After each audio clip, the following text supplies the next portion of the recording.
மண்டபம் தொகுதி பாஜக வேட்பாளர் JPSK நாகேந்திரன் மண்டபம் ஒன்றியத்திற்கு உட்பட்ட 20க்கும் மேற்பட்ட கிராமங்களில் தீவிர வாக்கு சேகரிப்பில் ஈடுபட்டார். அப்பொழுது பேசிய அவர், மண்டபம் பகுதியில் புதிய அரசு மகளிர் கலைக்கல்லூரி அமைக்கப்படும் என்றும், தென்னை விவசாயிகளுக்கு தென்னை பொருட்கள் ஏற்றுமதி தொழிற்சாலை நிறுவப்படும் என்றும் உறுதியளித்தார்.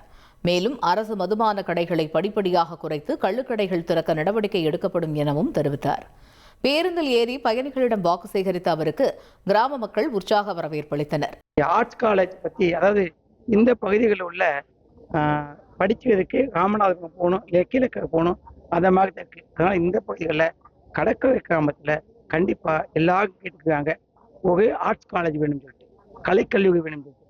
கண்டிப்பாக நான் எடப்பாடி ஆட்சி அமைஞ்சதுக்கப்புறம் கண்டிப்பாக அவங்கள்ட்ட கோரிக்கையாக வச்சு இந்த பகுதியில் இருபாலும் படிக்கிற மாதிரி ஒரு கலைக்கல்லூரி இந்த கடற்கரை ஓரத்து கிராமத்துக்கு நான் வாங்கி கொடுப்பேன்னு சொல்லி உங்கள்கிட்ட கேட்டு.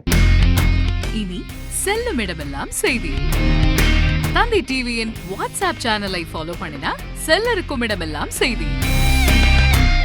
இதோ QR கோட் இப்பவே ஸ்கேன் பண்ணுங்க, ஃபாலோ பண்ணுங்க.